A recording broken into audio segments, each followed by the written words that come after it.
Oh, by the way, I was listening to an investor podcast in America that's, you know, one of those, like, it's so American, you're like, it's so away from our reality in the UK and so on and everything.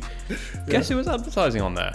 Huel. Yeah. Well, hold on. Huel's available in America? Yeah, and they're doing really well, apparently. Yeah. So I have, by the way, I'll tell you a story, but in a second.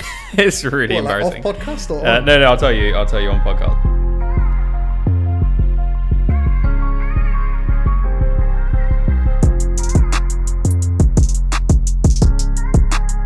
So anyway, Huel, right? Yeah. Great brand. Hope That we are one day sponsored by them. Yep. Mainly for the supply. For the great advertising we can offer them. Absolutely. Well, I think, I'm not going to overdo it, but I think we were some of the first salespeople for Huel. Right? Dude, you were. But I mean, I say we, because we were both there when we used to, we were in a kebab shop once and some guy was ordering a kebab and there we were saying, do you want a nutritionally complete meal? Yeah. Do you want a kebab? And he said kebab, which... Yeah, what the hell was that? Which was so strange. So basically, me and my brother went to Florida pre-COVID. Okay. It was after Christmas, a bit of New Year's. It was one of those, both of us were, well, I wasn't single, but, still in not a serious relationship at the time. So... Oh, so you weren't single, not serious relationship.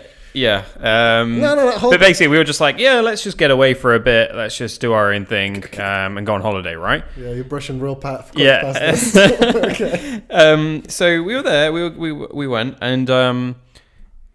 we decided to go to Orlando out of anywhere. People were like, oh, you should go to Dubai and that. And we were like, you know what? Me and my brother always liked Orlando when we went as kids. Yeah. But we realized we couldn't do much when we were there as kids, right? You can't do any of the adult rides. You can't experience it. And Orlando, Florida, so not just Disneyland, but Universal Studios and stuff, is actually very much suited to adults just as much as it is for kids. I'll buy that, yeah. Like, you've got water parks, you've got stuff. I'm a kid adult. And so we decided to go there.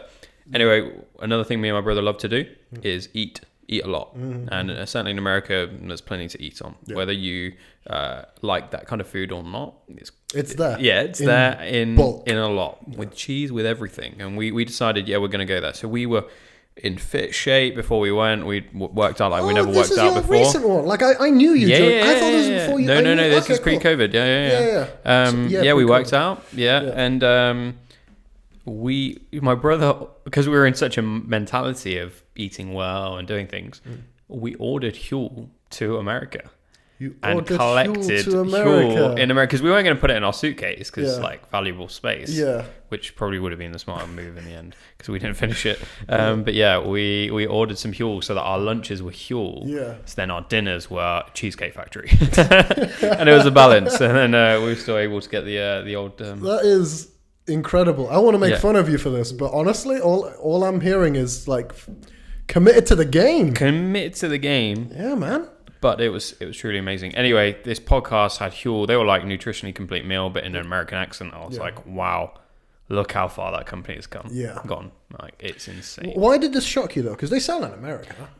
It was just the fact, like, this is almost... So Huel is huge to me in the UK, but I feel like I've been with them since they were a very small company. Like, I'm talking, they were probably doing... Time I bought it, 2017... Yeah, probably in just over 1 million in turnover, which for them, they're approaching. I think they're quite close to 100 mil or something. Really? Far beyond that now. Yeah. Turnover. So they've 100x since where I joined, if not more. 4 years. Yeah, and they're very British to me. So like they're on British podcasts. They made it Stephen Bartlett's podcast, but that's very British still, or traditionally is. So when I heard it on an American podcast, far away, it's like hearing it on the Late Late Show of whoever it is. That was quite insane because that's like, wow, you've made it to the mainstream. They launched in the UK, British brand. What, Huel? Yeah. Oh, okay, full in there. But I think their revenue in the US has overtaken the UK, which isn't hard because there's a population. Market, but you also can't sell rubbish, so because so many people are selling. The competition there is exactly. So you can't just say, oh yeah, I'm going to take this product to America. It's actually got to be pretty good. Yeah. Otherwise you won't make it. Yeah. That's interesting because whoever I chat to talks about who spent time in America. I never have. It's one of my dreams to spend 5 years living in New York. But I've never been to America. But whoever I speak to who has been there talks about this economy of spending that we just don't have in the UK. Everything's being careful. And you can tell that in the design of everything. Their buildings are bigger. Their cars are bigger. They spend more fuel. They're they're hungrier, thirstier cars. Just bigger and vast. But my barber in Manchester was telling me that he went to America for 3 years and made more money than he could ever imagine. He's like, if you want to make money, go to America. There's so many people that are willing to spend more money than people the land here. of opportunity. Yeah, it's almost like, and this was a very interesting topic, but cheap is looked down upon, which I, coming from a Middle Eastern background, I can fucking relate to. This is how much did you buy it for? You lie to your mum, you dip down the price, but to a stranger you add, like we were joking. Yeah, right. Yeah. He's like, no, I can afford all of this stuff. So I think in America there is that element to it. The reason why I said it was interesting was I heard, I think on Diary of a CEO about IKEA. It's one of the main purposes, aside from sustainability and all the stuff, that it comes flat pack, is so that you get involved, and it's a justification for the low price. Sure. Because if you just thought, if something is cheap, you imagine it's cheap in quality. But because they talk about, and don't get me wrong, IKEA is not premium. Sure, but because the assembly, right? Yeah, so then you're like, they deducted the price because of the assembly, not the quality. And there's a huge mental game that and they when play. You buy something that's already assembled, you're paying a premium because you're not having to assemble it. Maybe, but that's the psychology we think. Interesting. So they wanted this whole discount thing. They don't want to be considered a discount one. They want to be considered cheap. Yeah. But it's cheap because you assemble it, not because it's cheap crap. Yeah, sure. All right, cool. Well, anyway, that was a nice intro to nice 8-minute our episode. Yeah. Boom. Episode number 43, I believe. 43. Yeah. But we're also going to say episode number 42 in case we got it wrong. Yeah. So just do what you do, massaging the correct number. Yeah. But wow, 43. I mean, we say that every time. Wow. I know. Episode number 4. But yes, it's been interesting. So I just wanted to firstly kind of take off a little bit from where we were last week because it was a really interesting subject. Thanks, man. Do you know I got some stuff to say about that? Yeah. I poured my heart and soul out. I told the world all about my most personal and intimate thoughts, feelings, and whatever. I peeled back a layer. I was vulnerable. 6 people watched it. 6 people. We talk about heights. We talk about, we're talking 30, 50 views. We're not huge, but 30, 50 views.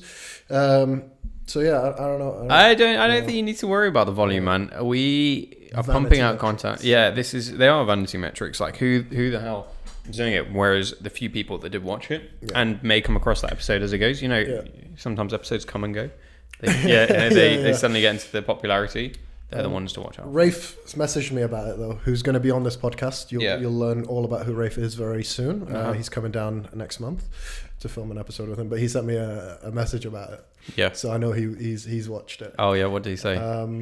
It was a reference to the Ross thing. Oh yeah. How somebody I knew called me Ross. Which, by the way, there's no way she'll ever see this. But did I tell? I don't think I said.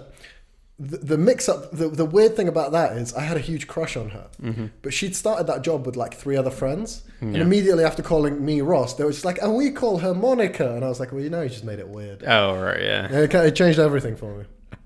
But yeah, so you want to continue down this trajectory? Well, no, I just wanted to kind of pick up where we were, okay, and learn a bit more about you. Cool. So we kind of went through the trajectory of a few things, but we stopped because we simply ran out of time. And we talked about obviously a lot about your personality traits, how you certain characteristics of yourself and so on developed. But really, what's made you who you are today and where you've come from? Obviously, we've spoken a little bit about your various jobs, but I want to go through them a little bit more. Your roles, what they've taught you to become who you are today as a leader.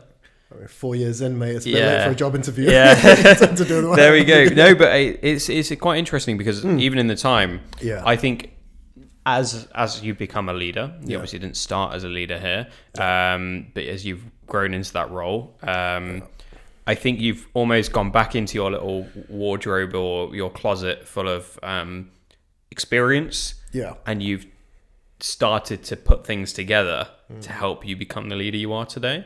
Am I right in saying so? Yeah, so I'm ready to come out of the closet. Yeah, right. That's where I'm going. In other words, yeah. So here's the thing. If you want to know about me, anything about me, one of the biggest things is if you pitch me an opportunity for a joke, I'm swinging the bat. Okay. And it gets me in trouble sometimes. Right. Like downright, like highly offensive jokes. They'll pop to my mind to the point now where Harvey notices, like in my eyes, that something came, and he goes, "Just say it. Just say it." Like he knows something popped in there. It's like the whole conversation just pauses, right? And you're just thinking about the joke. It's terrible. So, like that was a relatively mild one, but if anything comes, I have to go for it. Yeah. But and this it makes or breaks friendship sometimes. But I like it. You seem to be able to like what do they call it? Where you kind of take the mick out of yourself. Oh. I don't know. I have no. There's a word. There's certain comedians who are really good at it. Yeah. I think that's quite funny. Self. Yeah, deprecating humor. Self-deprecating humor. Yeah. It's jokes. Yeah, because I was listening to. He's not a comedian, but what's his name? Never mind. It'll come to me in a moment. He's a big singer at the moment. He was on Stephen Bartlett's podcast. Lewis Capaldi. Yeah, and he was talking about how he's very much like that. Yeah. And he kind of rips into himself a lot, but he then starts to think, is he doing it to protect himself from someone else making the criticism? Yeah, I've thought that sometimes. Yeah. I don't know if it applies to me. No, sorry. I think it only applies to me in like 5% of the jokes, like self-deprecating jokes I make. Okay. I think a large majority of it is... I find making somebody laugh incredibly rewarding. So that's if I see an opportunity, I go for it, even if it causes a few like, shouldn't have said worth that. it. Yeah, it's always worth it to me. Okay. But yeah, sorry, I derailed you with. All right, so here we go. Yeah. Tell me what you thought leadership was before you were a leader. Yeah. And tell me what you think leadership is now as a leader. Are you using the word leadership synonymously with management, or are they separate entities too? Interesting. Yeah. Take that how you feel. Okay. Yeah, see, to me, leadership is people. Management is matter and pixels. There was somebody on a podcast that said, all we do in life is you either move matter or you move pixels. Those are the only jobs that exist. Right. I thought that was brilliant. Okay. So yeah, I think management is matter and pixels. I think leadership is people. So if we're talking about leadership and management as one thing, I used to think that it was a reward for a load of hard work in a more junior position. You become a manager, you just oversee stuff, and that was it. I used to think it was a reward for time served. And I think a lot of people still do. And that is a terrible, terrible thing to think. But that's genuinely what I thought. I worked at a PPI call center. I worked in a bunch of scenarios where I saw people get promoted because of the time they'd been at the company. So almost you thought that you do your time, and then you get to kind of you just coast. Enjoy a little bit of telling other people what to do, and you don't have to do the nitty gritty. Yeah, because to me, that's the ceiling of management. You know, you are managed, then you become a manager, and you're managed by somebody else, and you just keep climbing that ladder. Sure. Unless you're in like a relatively specialized role, I think that's just what you kind of climb. Yeah. So do you think those roles were easier? Management, I used to. Definitely don't anymore. Sure. I think that comes with time. Like I'm fortunate enough at my age to have been in management for I think over 5 years, leadership as well. So I don't think that many people my age have the opportunity to say something like that. But what I've learned is it's definitely not that. It's not the fact that you put in the grind, then you get to kick back. I'm almost ashamed to say it because when you say it out loud, it kind of makes sense that it's a dumb thought. Right. But what I learned it to be was leadership, let's say, for example, it's an art form in its own respect, in its own right. I learned this in many different lessons when I was trying to be a leader, and then when I was reflecting back to when people were leaders for me. So I think what I've learned in leadership is that leadership is a big part communication and is a big part of getting people on your side for certain things. Right. And... yeah, sorry, what was the initial question? So how do you see what you initially thought of leadership? Yeah. compared to what you think of it today? Yeah. How do they differ? I used to think of it as an easy thing. Now I think of it as a very complex thing, and I think of it as a art form. Okay, so do you think, going back to what your original perspective of leadership, management, mush together kind of thinking was, do you feel there are certain companies where that is true? I think a majority of companies, that's what it is. Okay, and why do you think that happens? It might get controversial, what I'm about to say, but I think in a weird way, I'll ask you this question. Why do you think we value loyalty? Why do we value loyalty? Yeah, right? It's a hard question to answer. And that's the thing. I think employees hope that their employers value loyalty. Employers are told that loyalty is a great thing. Everybody knows if you change jobs more often, you get a bigger pay rise. I've had like 11 jobs, and my salary has increased far more than anybody I know that's stuck at the same job. That's just the case. If you're hunting money, quit now. That's great advice. Right. Quit now, move on to the next company and keep doing that. That comes at, it's not all, glory. That comes at other costs. Yeah. But that's the thing. I think, employers have been told loyalty is a great thing. Employees have been told to expect loyalty, to give loyalty in return for more money, more whatever. But how often do you and I say, you recently got more involved in operations, right? Something that, I'm operations director.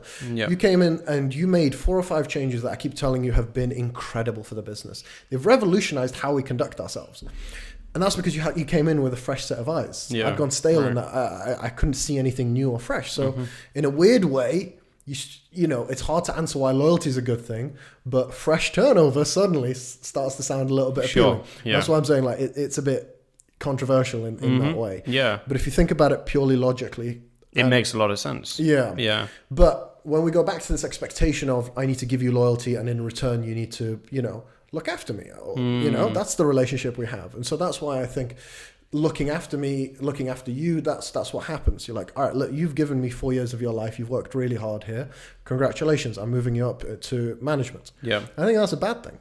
It sounds messed up, but I think it's a bad thing. So it's promoting for the wrong reasons. Yeah. Incorrect promotions. Yeah. Yeah. Especially in a culture of like quiet quitting and all of that stuff, I think, and the definition of that is a bit loose, but if somebody is showing traits of leadership, because I think it's bad. Some people don't want to work in leadership and management. It's this thing like entrepreneurship that's hailed as this wonderful thing. Yeah. But some people don't want to work in management. I know people that are like, I will crush it at X, Y, and Z. I'll focus on that. I don't want to be in management. I think a lot of technical directors and like chief technical officers don't want to be managers. Right. I think they want to get coding. Get back in. They want to get... get their hands dirty. So... I think that instead of saying, well, you've been here for 4 years, Ash, I'm going to promote you to management, I should be able to come to you and say, look, you've built some authority around the team. People come to you looking for answers, and you think rationally and logically under pressure. You're showing all the skill sets that I think I need to in a manager around here. Okay. So that's why I'm promoting you. Sure. Not, you've devoted X amount of time to me, so this is how I'm going to reward that. Cool. Yeah. So... Okay, let's put leadership aside. Okay. And just look at a business manager, right?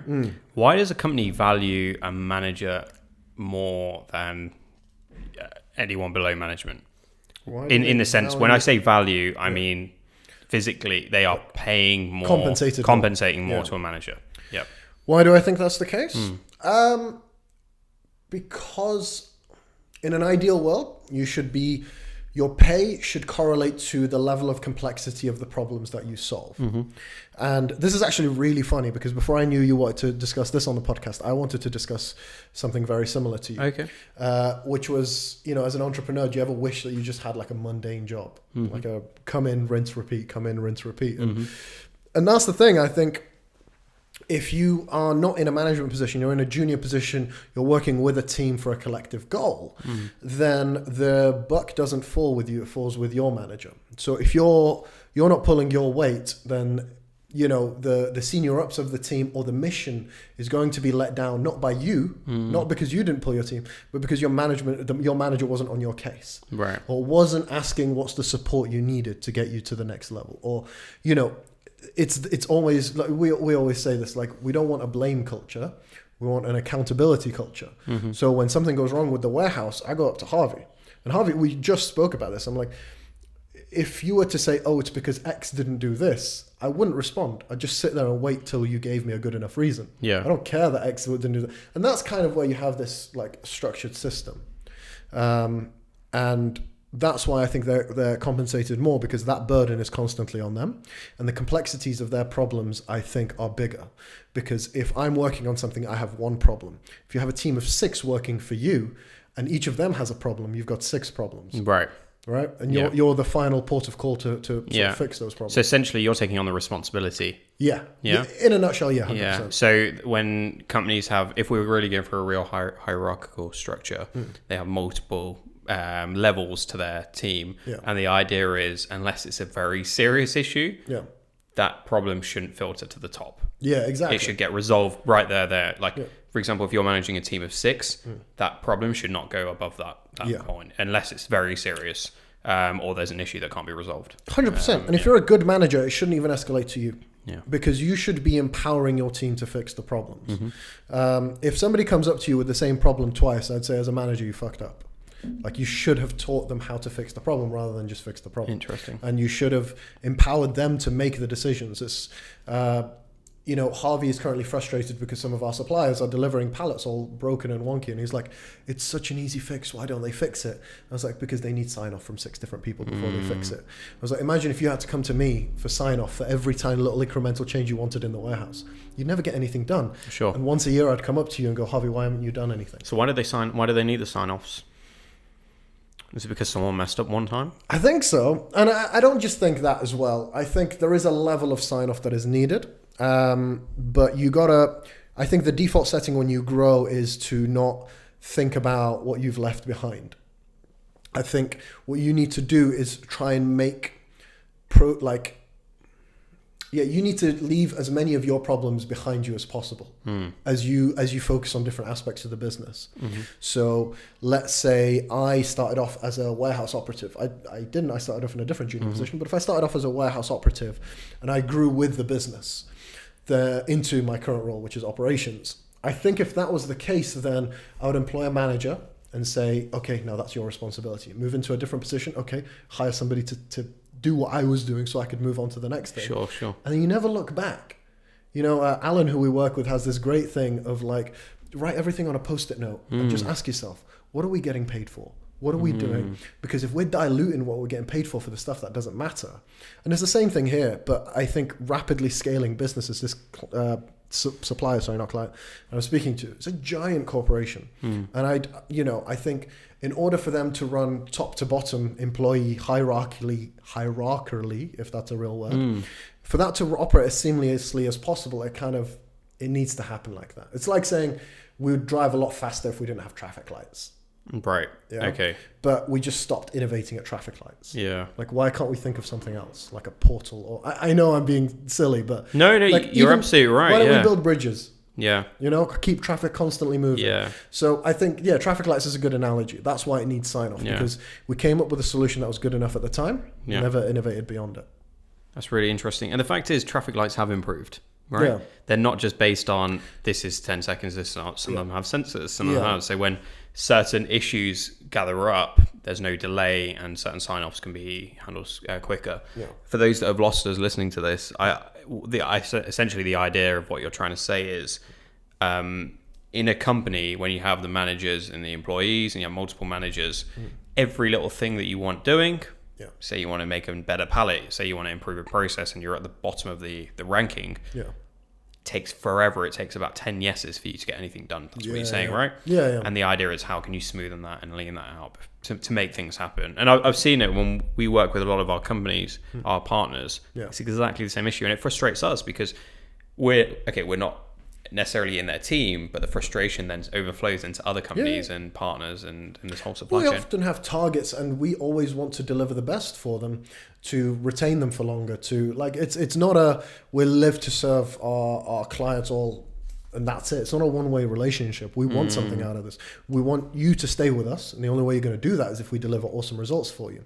But if there are any bottlenecks in that process, it can get very frustrating. Yeah. The other thing I think it can sometimes be is ego. You know, how many times, and this is something I've dealt with, I know this is something you've dealt with, but when you delegate a task, sometimes it's hard to just not think about it anymore. Right. You know? Yeah. So it's sometimes you ask for sign off.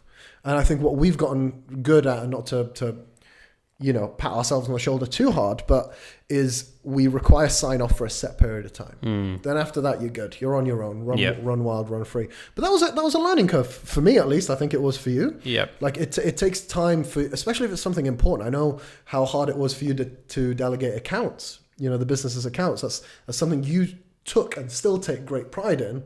But I don't think you're as involved in it as you were before. No, that's absolutely right. And that can't have been an easy thing to let go of, sure. No, definitely. But it's something that we do. I mean, such a minor thing, but we, in our invoicing system at the moment, we've just taken on a new analyst to help us with the bookkeeping and so on. Yeah. And the idea is when they start, there's a period, okay, this is very much exactly what you say, but there's a period of about 2 months where they have to send every bill for approval. Yeah. Because within the 2 months, yes, that they won't face every problem, but it's likely they'll face most problems that they would have faced. And if we're able to correct them and let them know, hopefully we iron those out overall. But yeah, plenty of our times. I think what happens is if you don't do that, it's too late, because by the time you realize you're overloaded with the number of approvals and your team aren't getting on with what they need to, you know, they are there sitting there twiddling their thumbs, and you start to build that culture where it's okay to just wait, whereas you want to build a more proactive culture where people will get up and go, and if they haven't had the approval,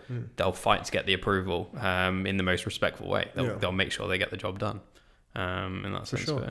Yeah, so it's really interesting angle, and as we develop the company, we have to think of ways of making sure we're streamlined, especially remote team members and so on, like making sure everyone's got everything they need. Yeah, absolutely. And that's the thing. It's ego, and it's also, you know, anxiousness. I remember it was hard to hand off certain things. And the other interesting thing, though, is that the reason why I call it ego is because you think that you can do this better than anybody else.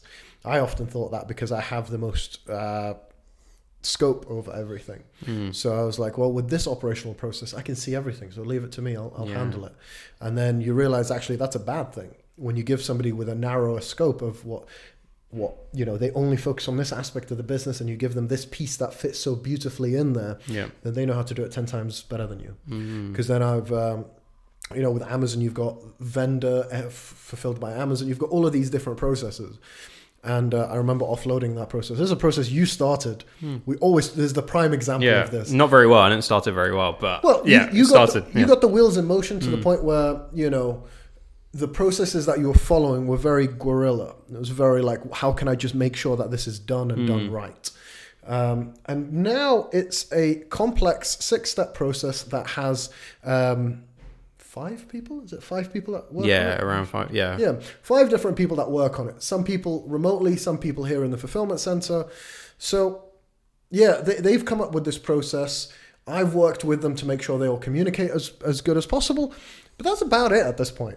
Like, now that I've created that system of, like, how they communicate, they take care of it, and they do it so much better than me. Like, sometimes when someone's off and I jump in, I'm so lost.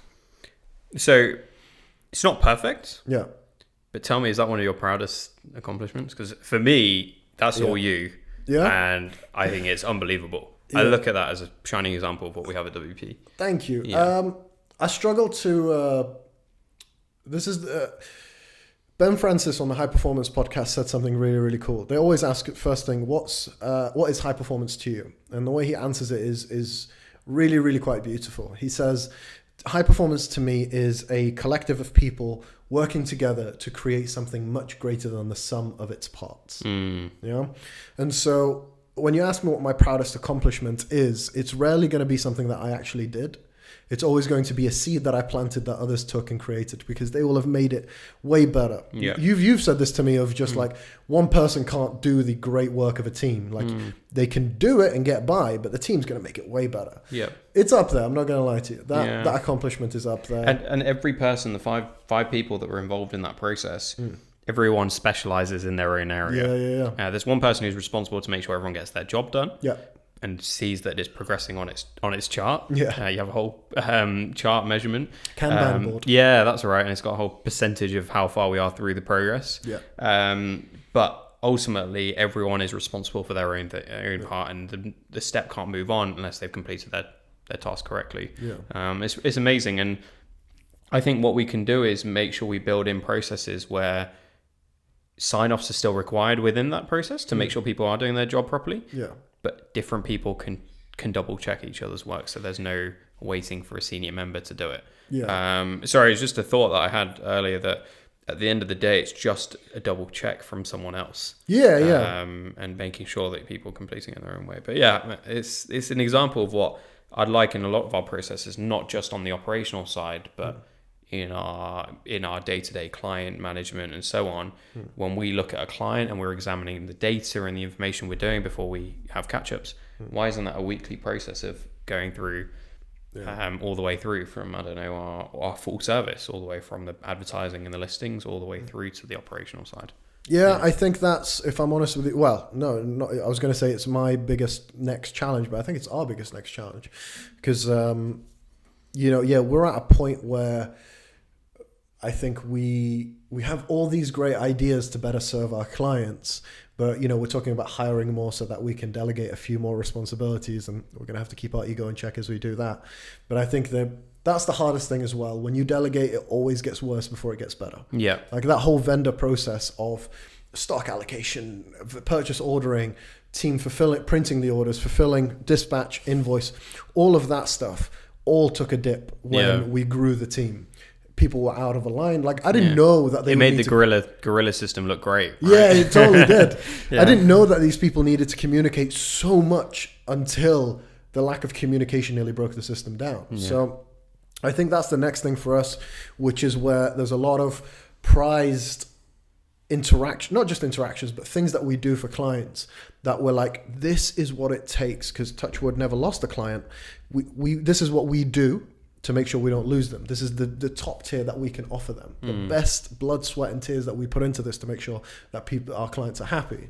We have to delegate that, dude. I don't know if you've come to terms with this, but that's gonna dip. Yeah. And I know you care. I care about these clients quite deeply, but it's getting to a point where we can't be the ones there all the time. No, you're absolutely right. It's something I hadn't thought about myself. Yeah. That dip. Yeah, it's gonna dip, and I hate that. And we've got plans in place. But what I do like is the idea that once it dips and we fix up, there's ultimately a far superior it's going to get way system. better than what we ever could do. And that's the thing, like, you and I have had random chats about what we could be doing for clients. I think there was an advertising strategy that I've been talking to you about. There's various different things that you've come to me that you want to implement. And we just haven't been able to. And we're still getting the results for the clients. They're still happy.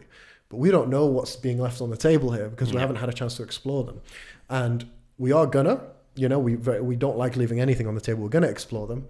But that's the bridge that I think we have to cross, which is a little bit intimidating. No, definitely. I mean, originally, if I'm honest, when we were taking on more clients, immediately all I thought is we just need more manpower. Yeah. And whilst that is true, if we don't have this system in place and a strategy, we're going to have far more people than we need, which firstly is just not efficient, and no system in place which actually overcomplicates a simple process. Yeah. The Kanban system, if we were to say it for client management, we would have so many more random people involved because there's no real systematic flow, and we've just added a person here and added a person there, that it makes things more inefficient. We don't serve our clients in the quick, fast, nimble way that we say we do as well, and we become another one of them. It's funny that you say that, though, because that's a very me thing to think, which is like, we got to prepare, build all of this stuff before we go. And something that I've learned is a very you thing to think of, which is let's dive in and figure out how to swim from there. It's funny, we've kind of switched that, but that's kind of been good for us lately, I think. We've both seen the positives and the negatives of our own mentality, which allows us to massage the two together, as we keep weirdly saying. But yeah, it's really interesting. So something that just comes to mind when we're talking about this process, right? And we go back to the vendor process that we have, and I'm like, Just by the way, not everybody here is familiar with Amazon. Yeah. Amazon, I'm just going to put it in a nutshell. We actually have a webinar on this very, very soon. Feel free to tag along to that, especially if you're in the healthcare and pharma, because we can actually help you. Amazon, you can sell in a multitude of different ways. There's first party and there's third party. The first party is where you sell your products to Amazon. Amazon own the product, they sell it. That makes sense? Just like you would to Asda, you sell it to them, they own it, and they're like, thanks for this, we're going to take care of this. You would have probably seen this on your Amazon page if you've been shopping recently, of the product saying sold and dispatched by Amazon. Exactly. Yeah. Or you can have sellers on Amazon, and 90% of the sales go through a buy box, which is what you've bought from. I'm guessing not many people will know what the buy box is, but when you go to Amazon, you click buy now, you're buying from the buy box. And sometimes it says sold and fulfilled by X. If it's us, it's WP Consultants. Sometimes it says sold by WP Consultants, fulfilled by Amazon. So that's where you own the product, and it's either fulfilled by Amazon or by you, but you own the product until the sale is made. Yeah. And the vendor process is where you have this weekly interaction with Amazon. They request a bunch of purchase orders from you. They send it your way. You fulfill that to them. Then you invoice them. So for us, what that looks like is Monday mornings, invoices come. Used to be the guerrilla way was... POs come. Yeah. Either you or me would approve them. Either you or me sometimes would pack them and all of that stuff. Now they come through a supply chain manager who works with us, Josh, great dude, will prepare a forecast and some stats for you and me to look at. And from that, we'll make a decision whether we're sending the stock or not. Then he will prepare all the required documentation, send it to either Gianluca or Harvey, who's upstairs in the fulfillment center. Josh is remote. Why am I saying all this? Is it necessary? No, it is. It is. So essentially, it's what you've just said. Carry on. Finish the process. Yeah. So then they basically, Josh has prepared all the documentation, which is sending advanced shipment notifications to Amazon, telling them how much to expect the batch processes, products, the batch of the products that we're going to send, the expiry dates, all of this metadata that we fill out on the shipment information, prepares all of that very neatly in a bunch of folders. Gianluca or Harvey upstairs have this folder at their disposal. They print it off and they send it down for the warehouse operatives to pack, ship, label at the building, and that notifies our analyst, who can then set up the invoicing. Yeah, and it's such an interesting process, and the more and more accounts that we're adding into the vendor process, the more we're seeing how we can rinse and repeat the same process across the board. I would argue there's too many moving parts for what we had maybe even a couple months ago. Sure. But now we deal with enough vendor accounts. Yeah. It's very necessary. Yeah, absolutely. So where I was going with that point of vendor. Yeah, sorry, I rambled. No, that was perfect though, because it gives some background. And it also explains how far we've come. And it's that there is like, for me, is why I do it. Is why I do it. Because that process of the fact we didn't just come in with that process done, ready to go. We started in the guerrilla days. Yeah. I remember, like, I was intimidated when I first started this vendor process, because it was a whole new side of our business that didn't even know what Vendor Central was when we did it. Years back, we had only ever been on the seller side. We introduced into the 1P world, understanding how Amazon raises POs, overraises them, and so on. And it's that experience and knowledge that allows us to, go in and confidently know what we're discussing. And it's a good couple of years ago as well. It's funny you called it was like something we did on the side. There was a team member who nicknamed it our little side hustle. Yeah. And lo and behold, it's become a very crucial part of our business. Funnily enough, though, I think the biggest benefit, especially to me with some of the clients I deal with, is having that exposure to the logistics side of things.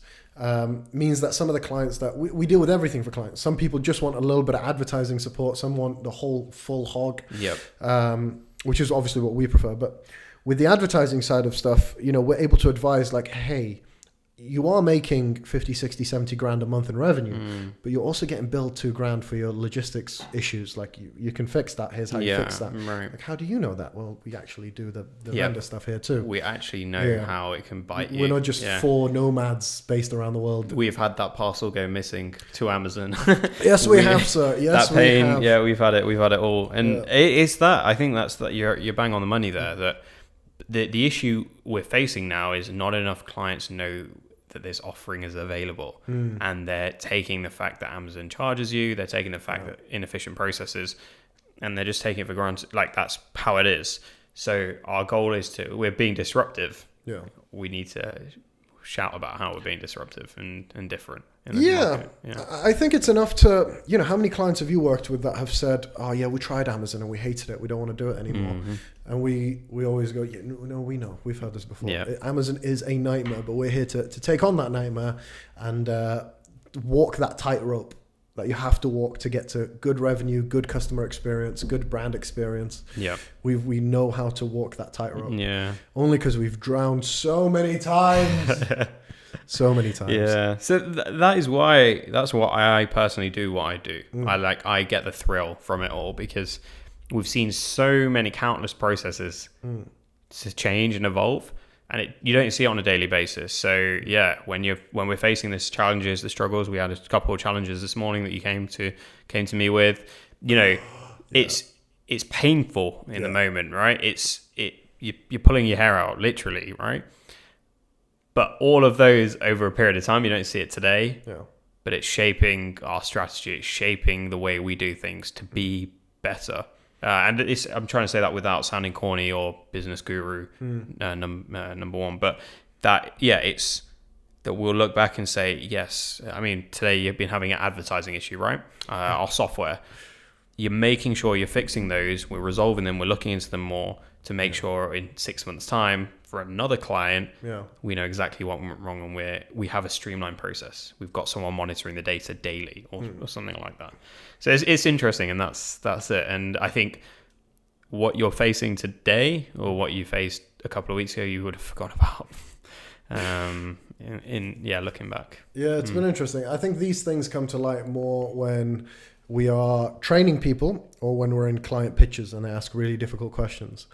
I think this has happened, where we get asked something and the answer just rolls off our tongue, and then we don't realize that that's actually specialist knowledge. I mean, you could ask me a billion questions not related to Amazon. I wouldn't know anything. But I'd like to think now, if you ask us questions about Amazon, we can kind of answer most of them to some extent matter-of-factly. And if they're the ones that aren't, we've got the connections to sort of figure it out. But that's the crazy thing to me of, I don't have a degree in Amazon. You don't have a degree in Amazon. It's kind of a beautiful thing about Amazon is this long slug of just doing it and failing. And for every 10 failures, you have this one glimmer of success. You're like, all right, well, now I know the 9 ways not to do it and the 1 way to do it. And then after all this time, you realize people are now experiencing all the problems you faced over the period. Which is why you're valuable. Yeah, it's crazy, right? That's what you have, yeah. That's it. I was working with a lawyer, solicitor recently on a contract with one of my clients, and they sent me their hourly rates. Yeah. Right? And everyone knows solicitors' hourly rates, right? Sure. But I tell you, they charged a lot. Well, they charged more than I was hoping. But it was worth every single penny and more. Because in a 15-minute phone call, they told me everything I just needed, straight bang on the money, confidently. Yeah.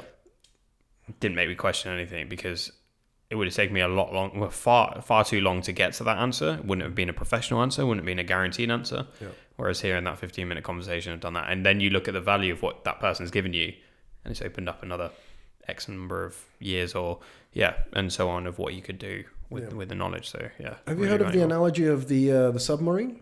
Submarine engine braking? No. I think it's a submarine, but basically it was submarine engine fails. A bunch of people come, dismantle the engine, try to fix it, whatever.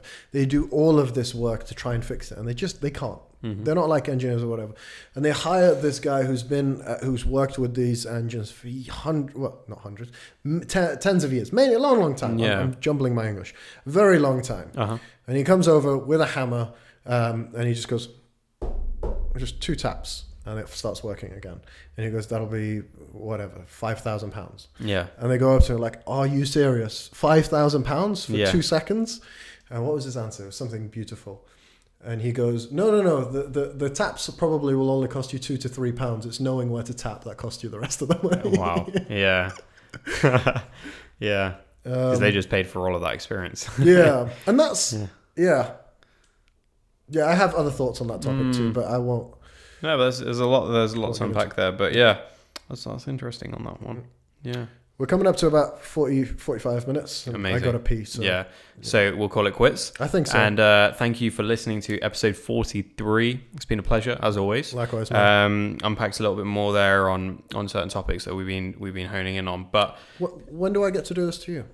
I've got some great questions lined up. I'm very excited. Next week? Yeah. You ready? Yeah. I mean, there's a lot more to unpack about yourself. Okay. But yeah, cool. we can go back. Yeah. All right. Yeah. Let's take some turns because people can. Let's do a bit of table tennis here. Yeah. Let's spin it on me next week. Yeah. Do I need to prepare? Just emotionally. Okay. I'm going to tear your balls down. That's the hardest thing to do. I'm going to tear your balls down. I want to peek behind the curtain. Oh, no, we don't. I want to know what the inner workings of Ash. I want to know your demons. I want to know your angels. Yeah. I want to know what makes you cry. What makes you... I'm going to stop, yeah. Oh, no. Okay. Well, on that note, yeah, I'm going to be at the pharmacy show on Monday. You may be joining me. Oh, sick. Maybe. Yeah. But, yeah, it's a big deal. Biggest pharmaceutical brands this are Monday. Going to be there on Monday. Yeah, this will come out the day after. This Monday. Yeah. And it's going to be huge. Yeah. And I can't wait. So, yeah, just if you're going to be there, if you're watching this, yeah, shoot me an order. I just got a LinkedIn message of someone who's going to be there. Really? Yeah. Like I said, this is coming out on Tuesday. So they're not going to see this until. But they would have seen me already at the pharmacy show. Oh, so yeah. So just no, say I don't know hi what I'm again. saying, but yeah, boom. I'll see you there. Like hey again. Yeah. nice to meet you.